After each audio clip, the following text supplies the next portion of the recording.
हरीश की पत्नी थी जो बहुत बोलती थी और वो उसके ज्यादा बोलने से बहुत परेशान था। हरीश को पता चला कि जंगल में एक महात्मा आए हुए हैं। वह अपनी पत्नी को उनके पास लेकर जाता है और कहता है कि मुनिवर कृपा करके आप इसे समझाइए, यह बहुत बोलती है। मेरे मना करने के बाद 20 का दिन भर इसका मुंह चलता ही रहता है। मैं इसे कितना समझाता हूँ कि कम बोला कर चुप रहना सीख, लेकिन नहीं, और हर बार इसकी वजह से लड्ढा होती है। महात्मा मुस्कुराए और बोले, मैं तुम्हें इस बात को एक कहानी की मदद से समझाता हूँ। मेरा गुरु का एक शिष्य था जो बहुत बोलता था। वह हर समय इधर उधर की बातें करता था और कभी शांत नहीं रहता था। जब वह दान लेने के लिए जाता तो हर घर से एक नई कहानी लेकर आता और आश्रम के दूसरे शिष्यों को सुनाता, और एक शिष्य की दूसरे से बुराई करता, चुगली करता और दूसरों के सामने अच्छा बनने का प्रयास करता और खुद के मुंह से ही खुद की तारीफ करता रहता और हमेशा खुद को गुरु के सामने सबसे बुद्धिमान और उत्तम साबित करने का प्रयास करता। वह खुद को सभी शिष्यों से अलग और श्रेष्ठ मानता था। उसका कहना था कि मैं एक अमीर घर का बालक, अगर मैं चाहता तो एक आरामदायक और सुविधाओं से भरा जीवन जी सकता, लेकिन मैं वह सब छोड़ दें यहाँ आ गया क्योंकि मुझे खोज करना, खुद को जानना है, जीवन को जानना है। एक दिन गुरु ने आश्रम के सभी शिष्यों को बुलाकर कहा, आप सभी को अगले 1 महीने के लिए कोई न कोई संकल्प लेना होगा। इससे आपकी संकल्प शक्ति मजबूत होगी और आपने आत्म शक्ति का संचार होगा। आप सभी अपने सामर्थ्य के अनुसार कोई भी संकल्प ले सकते हैं, और यदि 1 महीने से पूर्व आप में से जिसका भी संकल्प टूट जाएगा तो वह अपनी पुरानी दिनचर्या में वापस आ सकता है। सभी शिष्यों ने अपनी शक्ति के अनुसार संकल्प लिए और गुरु को अपने अपने संकल्प के बारे में बताकर वहां से चले गए। लेकिन वह शिष्य जो खुद को सबसे अलग दिखाना चाहता था, वह सीधे गुरु की कुटिया में पहुंच गया और बोला, मैं कोई छोटा मोटा संकल्प नहीं लेना चाहता, बल्कि खुद की ही जैसे एक और महान संकल्प लेना चाहता हूं। कृपया आप ही बताएं मुझे क्या संकल्प लेना चाहिए। उसकी यह बात सुनकर गुरु मुस्कुराए, बोले, क्या तुम मेरे द्वारा दिए गए संकल्प को पूरा कर पाओगे? क्या तुम्हारे लिए उसे पूरा करना संभव होगा?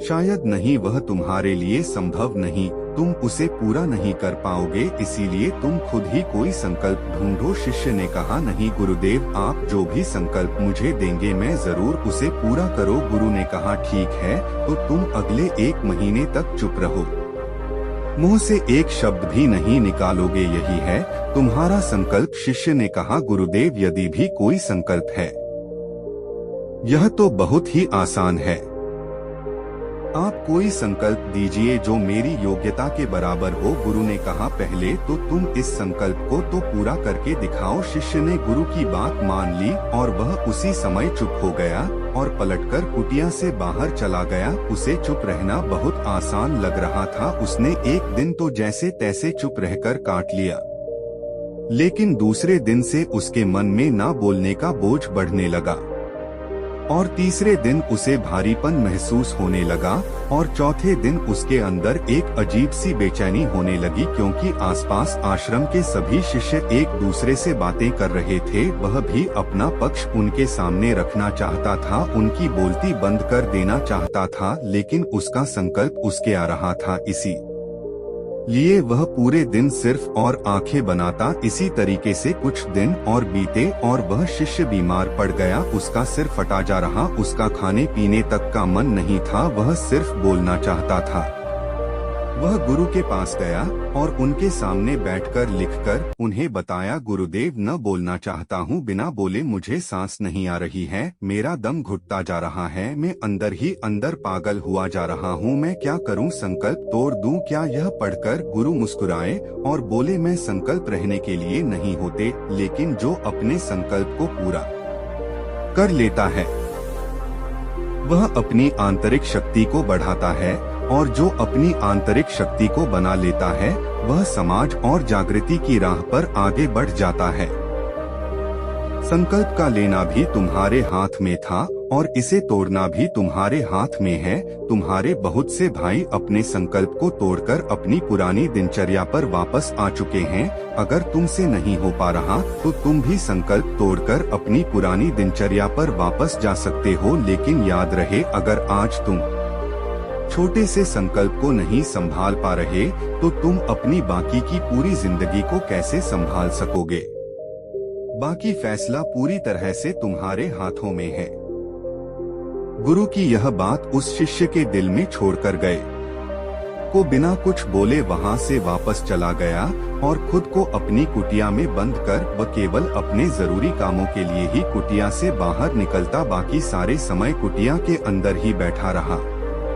दिन बीत चुके थे और आश्रम के लगभग सभी शिष्यों का संकल्प तक टूट चुका था, लेकिन उसका संकल्प अभी भी जारी था। संकल्प लेने के बाद से अब तक उसने एक शब्द भी नहीं बोला। सारा आश्रम हैरान था कि इतना बोलने वाला इंसान चुप कैसे हो। 15 दिन बीतने के बाद वह दोबारा अपने गुरु के पास गया और लिखकर बताया, हे गुरुदेव, मैं बाहर से तो चुप हूँ, लेकिन मेरे भीतर बहुत सी आवाजें हैं, बहुत सी चीख पुकार और शिकायतें हैं। मैं अंदर ही अंदर बात करता रहता हूँ। मेरा मन तरह तरह के प्रश्न पूछता है। मैं बाहर से जितना मोर, भीतर से उतने ही शोर शराबे से भरा। क्या इस तरह से मेरा संकल्प अभी भी है? गुरु ने कहा, तुम्हारा संकल्प अभी भी जारी है, लेकिन जब तक लोगों की ये आवाजें तुम्हारे कानों में रही, तुम्हारा मन बोलता रहेगा, क्योंकि इसे तो दर्द है। तुम भले ही बाहर से चुप रहो, लेकिन तुम अंदर ही अंदर बोलते रहोगे। तुम्हें इन बातों से, इन आवाजों से दूर जाना चाहिए। शिष्य गुरु को प्रणाम कर वहां से चला जाता है और सुबह होते ही अपनी कुटिया छूट जंगल की तरफ चला जाता है। कई दिन बीत जाते, संकल्प का समय भी पूरा हो जाता है, लेकिन शिष्य लौटकर नहीं आया। आश्रम में सभी को डर था कि कहीं जंगली जानवर ने उसे खाना लिया हो। इस बीच उसे ढूंढने की बहुत कोशिश की गई, लेकिन वह कहीं नहीं मिला। गुरु भाइयों ने मान लिया था कि जंगली जानवरों ने उसे अपना शिकार बना लिया है, लेकिन गुरु को ऐसा नहीं लगता। एक दिन आश्रम का एक अन्य शिष्य गुरु के पास आया और बोला, गुरुदेव, हमारे उस अधिक बोलने वाले भाई के साथ क्या हुआ होगा? क्या जानवर ने उसे मार दिया होगा? गुरु ने कहा, हो सकता है कि जानवरों ने उसे अपना शिकार बना लिया हो, लेकिन उसके न लौटने की एक दूसरी वजह भी हो सकती है। शायद उसे वह मिल गया है जिसके लिए वह गया था। फिर शिष्य ने पूछा, गुरुदेव, क्या ज्यादा बोलना इतना हानिकारक होता है? गुरु ने कहा, इंसान के जीवन के बहुत सारे दुखों में से एक दुखी भी है कि वह कभी चुप नहीं रह सकता, हमेशा कुछ न कुछ बोलता ही रहता है। सिर्फ हमारे बोलने के कारण हमारे आधे से ज्यादा दुख पैदा होते हैं। हम में से कोई भी चुप नहीं रहना चाहता। हम बस सामने वाले को सुना देना चाहते हैं। जो भी हमारे मन में है सब निकालकर उसके मन में बैठा देना चाहते हैं। उसे समझा देना चाहते हैं कि देख, तू गलत है और मैं सही। इस तरीके से सुनने और सुनाने का यह काम जिंदगी भर चलता रहता है, लेकिन इस नासमझी में हम अपना समय, अपना जीवन, अपनी समझ और सबसे महत्वपूर्ण कीमती पल जो दिए जा सकते हैं, जिनको अनुभव किया जा सकता है, जिनमें आनंद को प्राप्त किया जा सकता है, यह सब खो देते हैं। लेकिन इसके बदले हमें मिलता क्या है? कुछ नहीं, सब व्यर्थ और बर्बाद हो जाता है। शिष्य ने पूछा, तो फिर इसका समाधान क्या है? गुरु ने कहा, पूरी जागरूकता के साथ अपने विचारों को देखना, यही एकमात्र तरीका है। सारी मानसिक समस्याओं का वर्तमान में रहकर चिंतन करना, पूरी जागरूकता के साथ अपना काम करना जिंदगी में चमत्कारिक बदलाव ला देता है। उसके बाद वह शिष्य गुरु से अपने प्रश्नों का उत्तर पाकर उनको प्रणाम करके वहां से चला गया। उस शिष्य को आश्रम छोड़कर गए 3 महीने का समय बीत चुका था, लेकिन उसकी कोई खबर नहीं। अब तक तो सभी गुरु भाइयों ने भी उसके वापस लौटने की उम्मीद छोड़ी, लेकिन एक दिन वह आश्रम लौट आता है। लेकिन अब वह नहीं था जो यहाँ से गया था, कुछ और ही बनकर वापस आया था। उसके अंदर एक गजब का बदलाव महसूस किया जा सकता था। उसके चेहरे पर एक गजब का ठहराव और आंखों में बनी शांति थी। आश्रम में आते ही सभी गुरु भाइयों ने उसे चारों तरफ से घेर लिया और बातें करने लगा। वह भी अपने गुरु भाइयों से बातें करने लगा। उससे बात करने वाले सभी ने यह अनुभव किया कि अब पहले जैसा उतावला और बातूनी नहीं रह गया था। उसके मुंह से एक एक शब्द बहुत ही सुलझे हुए और मधुरता के साथ निकल रहे थे। थोड़ी देर तक गुरु भाइयों से बात करने के बाद सीधा गुरु की तरफ चला गया। उसने गुरु के चरण छुए और कहा, गुरुदेव क्या मैं भी मौन, क्या अब भी मेरा संकल्प जारी है? गुरु ने कुछ देर तक शिष्य की आंखों में बड़े ध्यान से देखा और कहा, तुम अब भी मौन हो, तुम्हारे मुंह से एक भी शब्द निकल नहीं रहा और तुम्हारा संकल्प अभी भी जारी है। शिष्य ने कहा, गुरुदेव जब मैं आश्रम से गया तो मैं मुंह से तो चुप था, लेकिन मेरे अंदर बहुत सी आवाजें, मन में बहुत से प्रश्न थे और वह बंद नहीं हो रहे थे। उन्हें मैं जंगल में चला गया इस उम्मीद से कि वह मुझे शांति मिलेगी और मेरे मन की बकबक कम हो जाएगा। लेकिन मैं जितना एकांत में जाता गया मेरे अंदर की आवाज उतनी ही तेज होती, मेरे भीतर की पुरानी से पुरानी आवाज मुझे सुनाई दे। तब जाकर मैंने महसूस किया कि मैं कितना गलत कर रहा था। जब मैं अपने परिवार वालों और दोस्तों और गुरु भाइयों को बुरा भला कहता था तो उस समय मुझे लगता था कि मैं सही कह रहा हूँ। जब मैं गुरु भाइयों की एक दूसरे से चुगली करता था और उनका मजाक बना था तब भी मुझे यही लगता था कि मैं उनसे बेहतर हो और मैं सही कर रहा हूँ। उस दिन मैंने पहली बार महसूस किया कि मैं कितना होता था। काफी दिनों तक ये आवाजें, ये शिकायतें मेरे अंदर चलती रहीं, लेकिन धीरे धीरे करके एक दिन ये सारी आवाजें मेरे अंदर से समाप्त हो गई।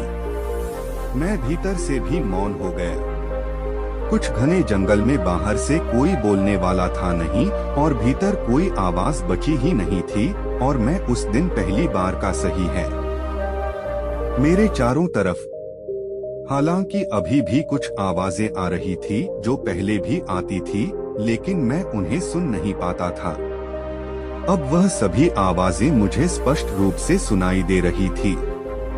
हवा के चलने की आवाज, चिड़ियों की चहक चहकने की आवाज, बहुत पानी के पहले की आवाज, ये सभी आवाज मैंने पहली बार पूरे होश अपने चारों तरफ कितनी शांति मैंने पहले कभी महसूस नहीं की। तो शांति को भंग करने की मैंने पहली बार अपनी ओर से कोई शब्द निकाला। मैं चिल्लाया ही, ईश्वर ये कैसी शांति है, सभी कुछ इतना शांत क्यों है, ऐसा क्या हो गया? लेकिन मेरे चिल्लाने के बाद भी शांति भंग नहीं हुई। सब कुछ पहले जितना ही शांत था, बाहर भी और भीतर भी। हे गुरुदेव, मैंने अपने गुरु भाइयों से बात की, मैंने आपसे बात, मैं बोल रहा, मैं चल रहा, मैं सब कुछ देख रहा हूँ। मैं अपने भीतर एकदम एकांत में है। मौन में भीड़ में होता हो तब भी भीतर से अकेला एकांत में होता हूँ। जब मैं खुद में भी शोर करना चाहता हूँ तब भी एकांत में ही होता है। तब सब दिखाई पड़ने लग है, सब सुनाई पड़ने। उन्होंने कहा, जब तक हम बाहर की तरफ रोते रहे भीतर अशांति ही रहेगा, लेकिन जिस दिन हम भीतर की तरफ मुड़ जाएं, तब हमारे मुंह से कुछ भी नहीं, हम शांति। दुनिया में जितनी भी बुराइयां हैं, ज्यादातर हमारे फूलने स्थिति उत्पन्न होता है, क्योंकि हम चुप रहना नहीं चाहते। हम जितनी जरूरत है उससे कहीं ज्यादा बोलते हैं। हम सामने वाले को सुनना नहीं चाहते, बल्कि उसकी बोलती बंद कर देना चाहते हैं।